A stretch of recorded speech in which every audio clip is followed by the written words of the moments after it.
Hola, hoy voy a hablar de un artículo. Aquí tengo todas mis notitas porque realmente es un artículo que me pareció muy interesante. Buscando artículos realmente no encontraba algo que me llamara la atención hasta que logré encontrar este artículo de Rachel Lambert y Paulo Tan, que es del año 2017, y se llama Conceptualizaciones de los estudiantes con y sin discapacidad como solucionadores de problemas matemáticos en la investigación educativa. Y esto es una revisión crítica. Hablaba de temas realmente muy interesantes, más que todo de cómo era la enseñanza de personas con y sin discapacidad. Y hablaba de cómo realmente llegaba a ser bastante diferente. Por ejemplo, se decía que el 60% a los estudiantes sin discapacidad se les enseñaba más que todo las ideas tal vez un poquito más conceptuales, el porqué del aprendizaje. Pero luego se veía una brecha inmensa a personas sin discapacidad, porque se decía que solo el 19% se les explicaba el porqué del aprendizaje como tal. Con ellos era más que todo tenga y memorice. Entonces era como que a los estudiantes sin discapacidad se les explicaba cómo pensar como matemáticos, mientras a los estudiantes con discapacidad era más que todo como, no, esto es lo que tiene que seguir, esta es la regla como tal. Y realmente se decía que es algo que en el currículum de las personas con discapacidad ha pasado históricamente. Es como memorizar paso y paso y realmente nunca se ha planteado esto de realmente sentarse y explicar por qué están pasando las cosas.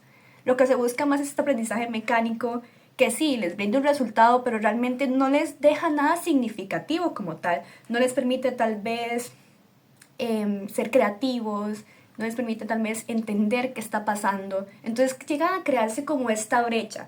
Pero esta brecha uno dice, bueno, es que son estudiantes con discapacidad, pero realmente también es una brecha en la enseñanza, porque esta brecha nos muestra eso, nos muestra de que también no se les están dando todas las oportunidades ni todas las estrategias, entonces obviamente también va a haber un rezago en esa parte.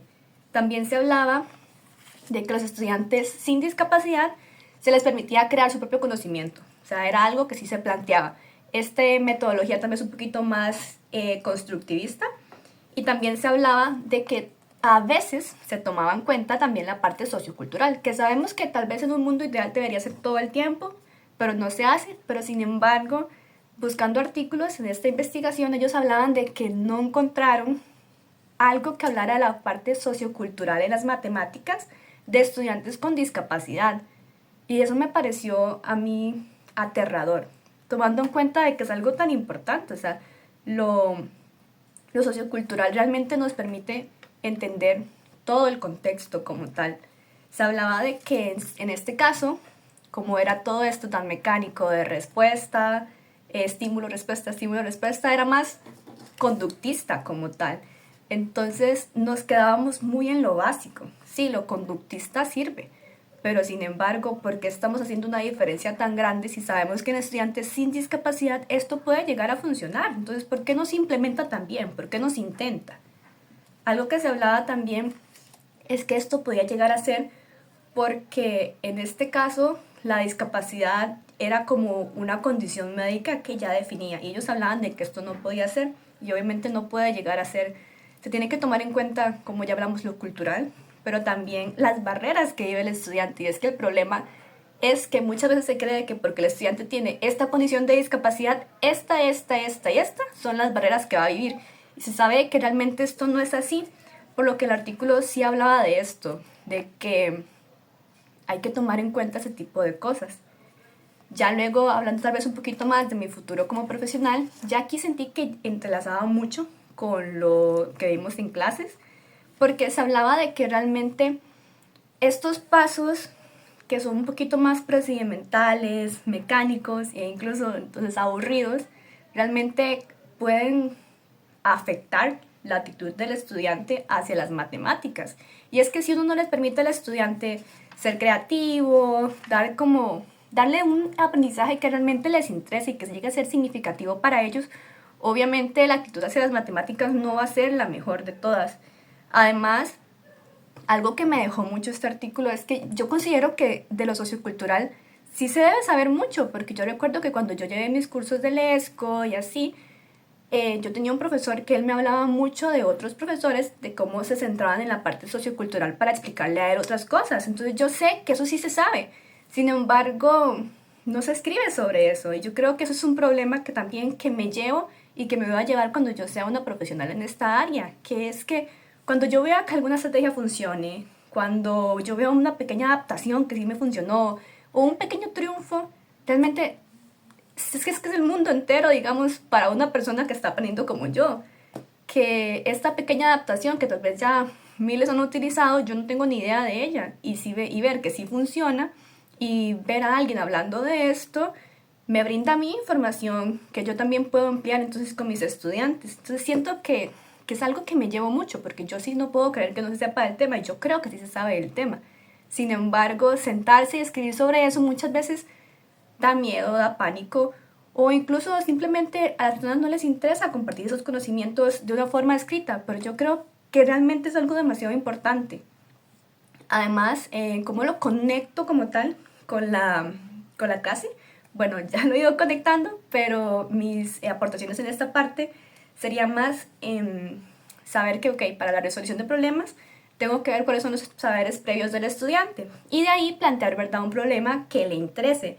Pero algo que hablaba del artículo era de el problem posing, que me pareció muy interesante. Hablaba de que era como que el estudiante creaba su propio problema, entonces de esta forma el estudiante también se implicaba en las matemáticas como tal. Y es que, o sea, es algo tan sencillo como que yo vea que, digamos, cuando yo hice mi observación en PEC, vi que los estudiantes llevaban como sus muñequitos y tal, y decirle como, ok, puedes hacer tu resolución de problemas o tu problema como tal en base a Lantic, que es el animalito que llevaba uno de los estudiantes. Entonces, o sea, ya ahí uno los implica más y realmente tal vez uno se rompe tanto la cabeza y fomenta la creatividad, fomenta la implicación, la motivación del estudiante. Entonces me pareció que es algo sumamente importante. Además, ay, es que me partí con las hojitas, por eso lo tuve que cortar. Además, hablaba sobre la importancia de la parte cognitiva, ¿verdad? Que nosotros ya habíamos hablado de eso en clases, tal vez ver cómo el estudiante procesa un poquito más la información y todo eso. Pero en este año, que era el año 2017, se hablaba también de un enfoque sociopolítico, que se me costó mucho entenderlo, pero básicamente hablaba de que las matemáticas se entienden como una práctica social y política, que sentí como que me explotó la cabeza en ese momento cuando yo leí eso, porque hace poquito en la Semana de los Derechos tuvimos a Nicole Mesén, ¿verdad?, en una de las charlas, y ella nos hablaba de que tomar decisiones como persona con discapacidad es político. Entonces yo me acordé que yo toda la vida había escuchado a las personas feministas decir que lo personal es político. Entonces yo lo entrelacé, yo dije, ah, claro que sí, como nunca había pensado en esto. Pero entonces ahora leyendo este artículo pienso yo, ok, también las matemáticas son políticas. Y es que hablaba de que las matemáticas invitan a las personas a entender, y que tal vez estas matemáticas, al entenderlas, cambia completamente la narrativa que tiene la gente sobre la persona con discapacidad, de que no logra entender las matemáticas. Incluso entonces te invitan también a una justicia social, porque es que el simple hecho de que una persona con discapacidad logre entender las matemáticas, pueda pagar sus cosas, pueda hacer sus cuentas solas, o sea, es que les cambia la vida. O sea, saber matemáticas es político. Eso me pareció a mí increíble, o sea, no lo podía creer, porque yo decía, es algo de lo que hemos hablado. O sea, yo me acuerdo que en clases nosotros hemos comentado de que lo importante que es para que sepan, no sé, cuánto vuelto le dieron y tal, pero es que se me olvida que cada pequeña cosita que uno hace en esta vida es político, y más siendo una minoría. Entonces eso me pareció a mí increíble este artículo y no era algo que yo esperaba encontrar. Además, ¿cómo llevo todo esto de que este artículo hablaba en la práctica? Bueno, yo considero que obviamente sí hay que tener una metodología bastante clara, tal vez como que sí tenga unos pasos como tal, pero tal vez darle un poquito más de esta parte constructivista, permitirle que el estudiante cree su propio aprendizaje de distintas formas, porque yo puedo llegar y enseñarle cómo sumar de esta y esta forma, pero tal vez no me entendió de la mejor manera, o yo le pregunto, ¿cómo más podemos hacer esto? Y puedo identificar que el estudiante de hecho sabe sumar de una forma tal vez diferente, tal vez más visual, tal vez más con materiales manipulativos, y todo eso también es matemáticas. Entonces siento que al final del día, esto ya lo hemos visto en clases, pero como el artículo también nos decía, uno puede variar esto un poquito más. Y ya por último, realmente siento que es algo muy importante incorporar el problem posing, que era lo que estaba hablando, ¿verdad? De que el estudiante podía llegar a crear este problema, porque es que además, o sea, esto le brinda al estudiante esta explosión de su creatividad y nos permite celebrar su creatividad, su imaginación, y es algo que puede llegar a cambiar muchísimo las matemáticas. Además, vuelvo nuevamente a hablar de la importancia de que es perder el miedo a publicar, porque yo sí considero que yo he escuchado historias increíbles de mis profesores y estoy casi segura que no muchos de ellos han escrito un artículo en base a eso.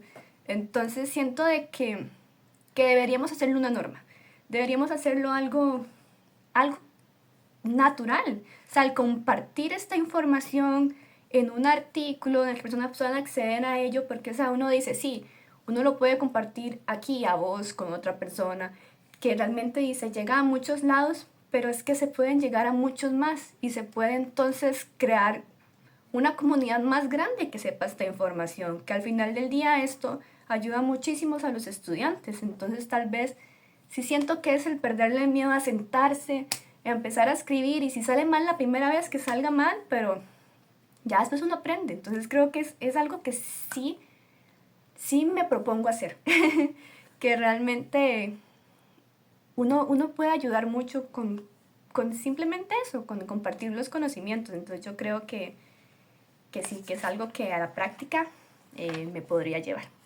Y sí, este fue el artículo que leí, me pareció sumamente interesante.